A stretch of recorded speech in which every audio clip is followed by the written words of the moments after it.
السلام علیکم ورحمۃ اللہ وبرکاتہ۔ عقیدۃ الطحاوی کا پہلا سبق ہے۔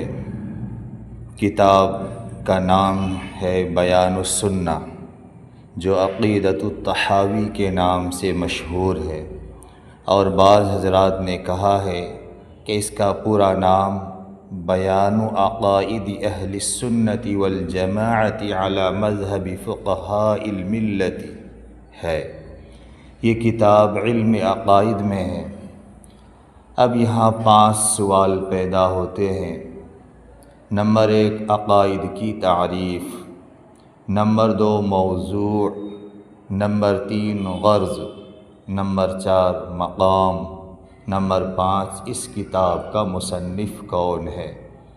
تو 5 بات جاننا ضروری ہے۔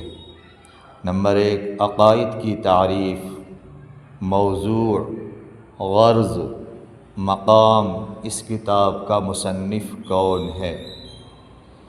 تو اس سلسلے میں عرض ہے، سب سے پہلی بات یعنی عقائد کی تعریف۔ شریعت کے کچھ احکام کے اندر تو عمل مطلوب ہوتا ہے، تو ان کو احکام فرعیہ کہتے ہیں، اور کچھ احکام ایسے ہوتے ہیں کہ وہاں عمل مطلوب نہیں ہوتا، بلکہ ان چیزوں کا دل میں مستحکم اور راسخ ہونا مقصود ہوتا ہے۔ ان کو احکام اصلیہ اور عقائد سے تعبیر کیا جاتا ہے۔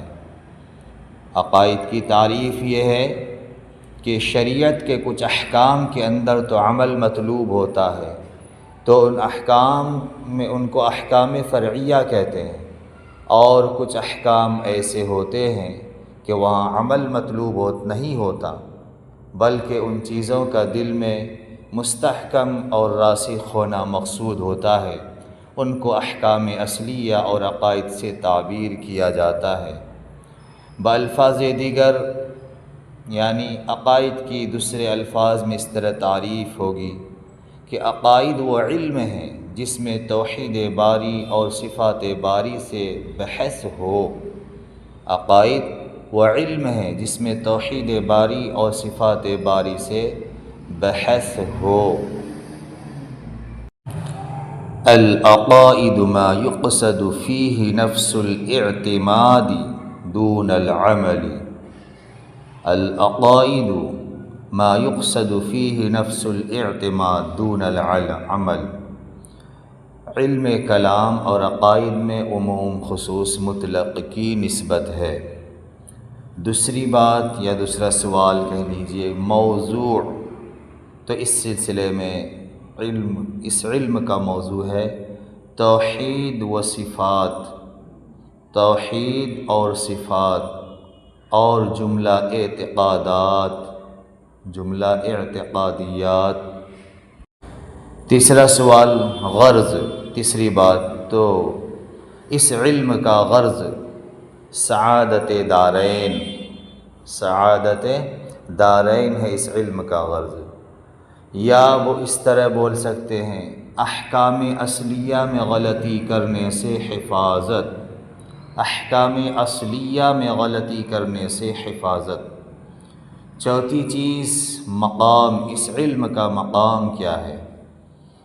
تو جملہ اعمال کی بنیاد باطن کی صفائی پر ہے اور عقائد کی درستگی پر ہے۔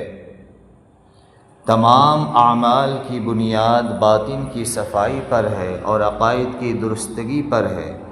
اس کے بغیر سارے اعمال ظاہرہ ضائع اور لغو ہے، اس لیے اس کی تحصیل فرض ہے، اس کی تحصیل فرض ہے۔ ایمان در حقیقت قلب میں اگنے والا ایک درخت ہے جس کی شاخیں بصورت اعمال ظاہر اعضاء پر نمودار ہوتی ہیں۔ شاخوں کا فقدان درخت کے فقدان کا سبب نہیں ہوتا، مگر درخت کی جڑیں اگر اکھڑ جائیں تو درخت اپنے متعلقات کے ساتھ ختم ہو جاتا ہے۔ اسی طرح اگر دل میں شجر ایمان کی جڑیں مستحکم ہیں تو اعمال بھی مقبول اور اعمال کا فقدان ایمان کے فقدان کا باعث نہیں ہوگا۔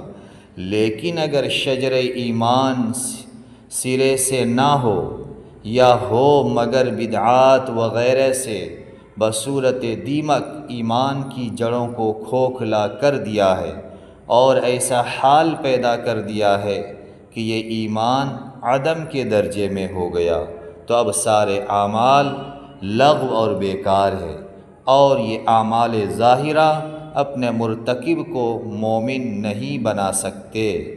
اس تفصیل سے عقائد کا مقام معلوم ہو گیا ہوگا انشاءاللہ تعالی۔ پانچواں سوال مصنف کے حالات، تو اس سلسلے میں عرض ہے کہ اس کے لیے الگ سے ایک ویڈیو بنا دی گئی ہے۔